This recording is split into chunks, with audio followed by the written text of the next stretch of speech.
still. Okay.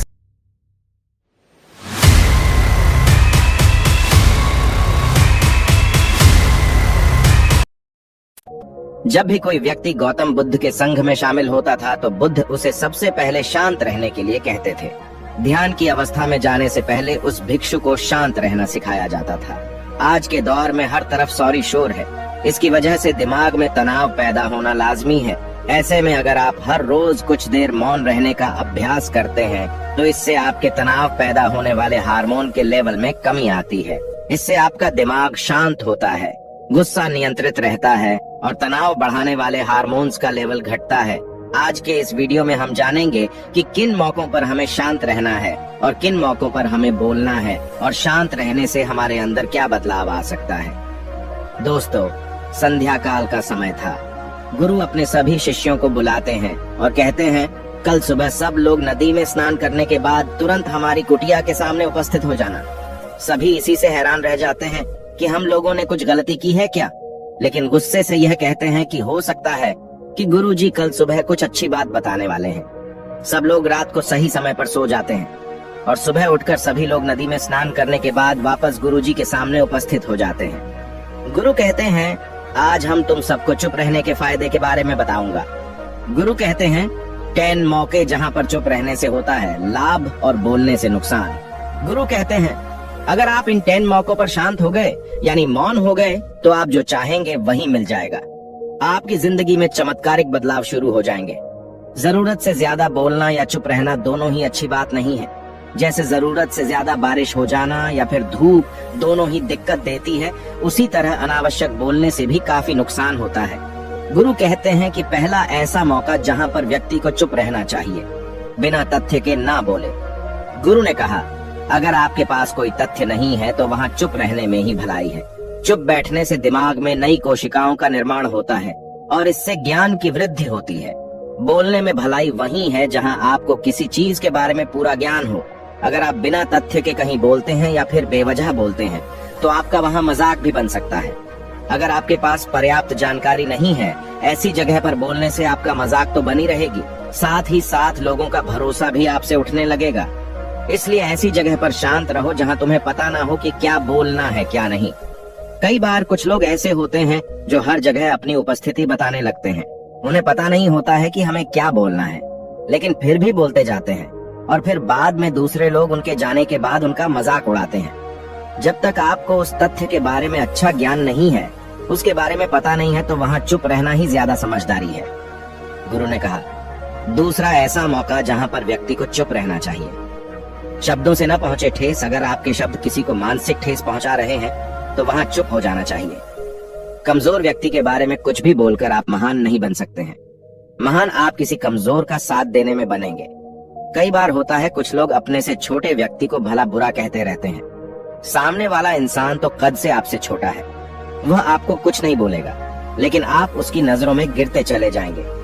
हो सकता है कि कल वह भी आपसे पद में बड़ा हो जाए। पद में आपसे जब वह बड़ा हो जाएगा तो आज जो रवैया आपका उसके साथ है, आने वाले समय में वह भी आपके साथ वही करेगा।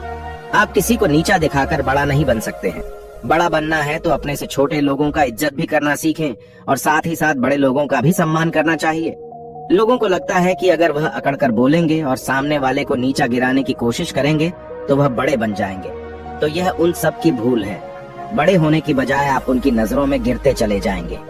गुरु ने आगे कहा, इसलिए शिष्यों, तुम सब जब भी बोलना आदर भाव से बोलना ताकि तुम्हारी बात लोगों को अच्छी लगे।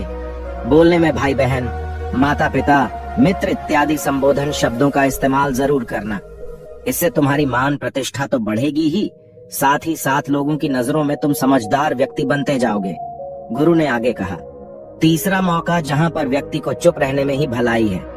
क्रोध या घृणा करने वाले लोग, जब कोई अपना या सगा संबंधी आप पर क्रोध कर रहा हो, आपका अपमान कर रहा हो, तो आपको उस वक्त चुप रहना चाहिए ताकि सामने वाले का गुब्बारा पूरी तरह से फट जाए। आप यदि सही हैं तो उसे कतई माफीनामा गए और चुप रहकर ही सही समय का इंतजार करें। वह खुद आपसे माफी मांग लेगा जब उसे अपनी गलती का एहसास हो जाएगा। गुरु आगे कहते हैं कि अगर आपका कोई सगा संबंधी आप पर क्रोध कर रहा हो और आप उस समय शांत हैं, तो यह आदर सम्मान देने की निशानी होती है। इससे न कोई छोटा होता है और न ही बड़ा। अगर आपको क्रोध आ रहा है तो आप या तो वहां से किसी का अनादर किए बिना चले जाएं या फिर चुप रहें। क्रोध करने से आपके रिश्ते खराब होंगे। क्रोध करने से हमेशा क्रोध करने वाले व्यक्ति का ही बुरा होता है।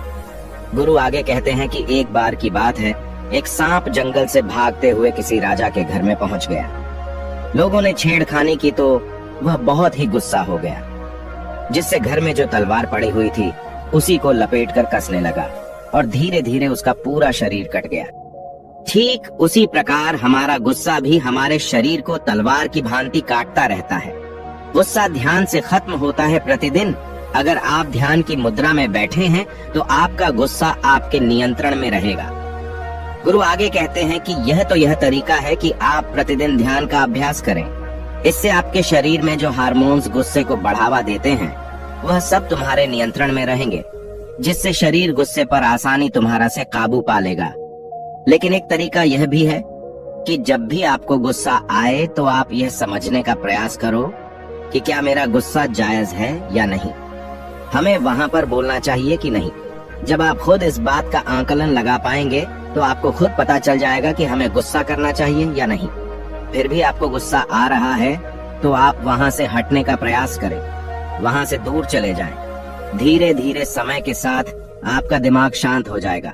गुरु ने कहा, चौथा ऐसा मौका जहां पर इंसान को बहुत ही समझदारी के साथ काम लेना चाहिए, वहां पर आपको चुप रहना ही चाहिए, जहां पर उस मुद्दे से आपका कोई संबंध ना हो। अगर आपका किसी मुद्दे से कोई संबंध ना हो तो वहां आपका चुप रहना बनता है। बिना किसी वजह अगर आप दूसरे के मुद्दे पर बोलेंगे तो यह आपके लिए अनिष्टकारी होगा। इसमें केवल और केवल आपका ही नुकसान है। जल्द ही आप किसी दो लोगों के बीच हो रहे विवाद में जल्दी अपनी टांग न डालें। अगर सामने वाला आपको बुला रहा है अपना झगड़ा शांत करवाने के लिए तो ही आप वहां पर जाएं। किसी की व्यक्तिगत जिंदगी में दखल अंदाजी नहीं देनी चाहिए जब तक कि वह व्यक्ति आपको नहीं बुलाता है। अपने झगड़े को शांत करवाने के लिए कुछ लोग फालतू में दूसरे के विवाद में कूद पड़ते हैं। इससे उनके मान सम्मान मर्यादा पर लोग उंगली उठाने लगते हैं। गुरु कहते हैं कि 10 मौकों में 5वां ऐसा मौका जहां पर व्यक्ति को बहुत ही समझदारी के साथ चुप रहना चाहिए। आपके शब्दों से किसी मित्र को हानि न पहुंचे। अगर आपके शब्द सामने वाले के परिवार या मित्रों की प्रतिष्ठा के बारे में बुरी झलक दिखा रहे हैं तो आपको चुप रहना चाहिए। किसी के परिवार या फिर मित्र के बारे में बुरा बोलने से केवल आप ही बुरे बनेंगे। जो चीज आसानी से खत्म की जा सकती है उसे अपने शब्दों से बड़ा न करें। बिना चिल्लाए बात करने का प्रयास करते रहना चाहिए। अगर आप बिना चिल्लाए कोई बात नहीं कह सकते तो आपका चुप रहने में ही भलाई है। किसी पर चिल्लाने से आपके व्यवहार के बारे में पता चलता है। ज्यादा बोलने से चीजें हमेशा खराब ही होती हैं। कई बार कुछ रिश्ते ज्यादा तेज बोलने की वजह से टूट जाते हैं। इसलिए अपनी आवाज में मीठापन लाएं। आपके शब्दों से आपके दोस्त को हानि नहीं पहुंचनी चाहिए। कभी कभी दोस्तों के जब हम मजाक हैं तो रहे कि आपके शब्दों से किसी का अनादर ना हो। मजाक को भी हमेशा शब्दों के मायने में ही रखें। जहां किसी को शब्दों से चोट लगे वहां चुप हो जाएं। ज्यादा बोलने से हमेशा नुकसान ही होता है।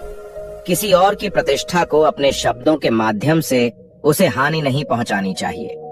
यदि आपके शब्दों से किसी और की प्रतिष्ठा को ठेस पहुंच रही है तो वहां आपको चुप हो जाना चाहिए। जब कोई व्यक्ति आपके सामने नहीं है तो आप उस व्यक्ति के बारे में बुरे शब्द किसी तीसरे व्यक्ति के सामने न बोलें। गुरु कहते हैं, छठा मौका जहां पर व्यक्ति को चुप रहना चाहिए, जब कोई कर रहा हो किसी की बुराई। जब कोई आदमी आपके सामने किसी तीसरे आदमी की बुराई कर रहा हो तब तुम्हें चुप रहकर बस सुनना चाहिए। अपनी राय व्यक्त नहीं करना चाहिए, क्योंकि जो आज आपके सामने किसी तीसरे की बुराई कर रहा है वह कल किसी और के सामने आपकी बुराई भी कर सकता है।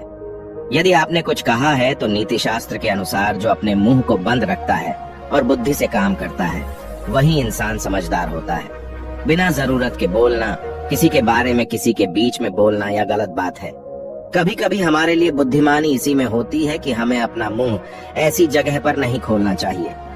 गुरु आगे कहते हैं कि 10 मौकों में 7वां ऐसा मौका जहां पर व्यक्ति को चुप रहना चाहिए, जब कोई नहीं समझे आपकी भावना। यदि आपको लग रहा है कि कोई व्यक्ति आपकी भावना, दुख या परेशानी को शब्दों में नहीं समझ रहा है, यदि आपको लग रहा है कि सामने वाला व्यक्ति आपकी भावना या दुख को या आपकी जो परेशानी है उसको वह समझ नहीं पा रहा है, या समझने का प्रयास ही नहीं कर रहा है, या वह आपको ध्यान से सुन ही नहीं पा रहा है, तो ऐसे व्यक्ति के सामने आप चुप ही रहें, क्योंकि ऐसे लोगों को आपकी भावना या दुख से कोई मतलब नहीं होता है। ऐसे लोगों को अपना राज बताकर आप पछताएंगे ही बाद में। इसलिए हर किसी को अपने मन की बात नहीं बतानी चाहिए।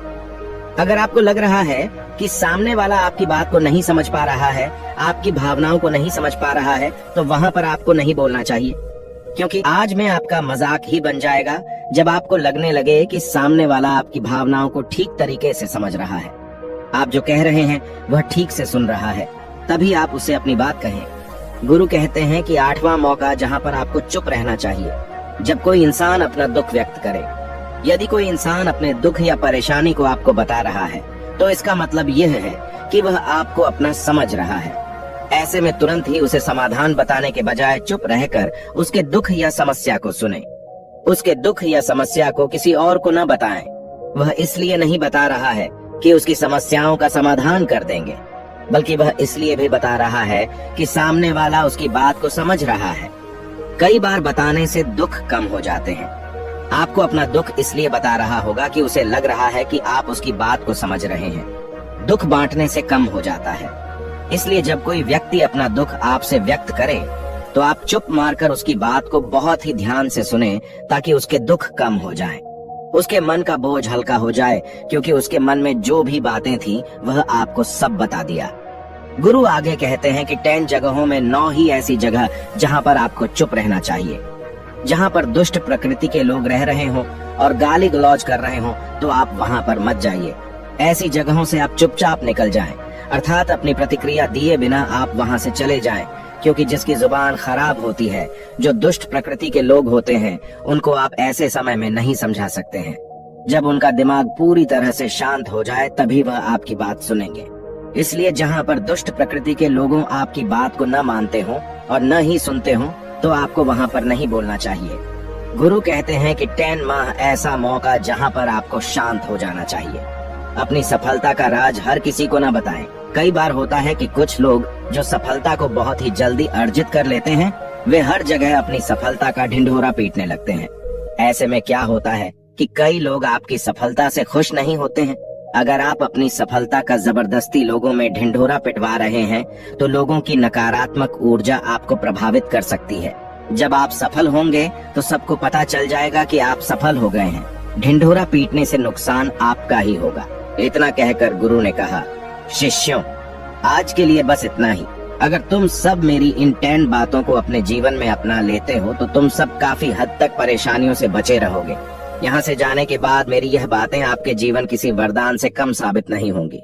दोस्तों, मुझे उम्मीद है इस वीडियो से आपको बहुत कुछ सीखने को मिला होगा।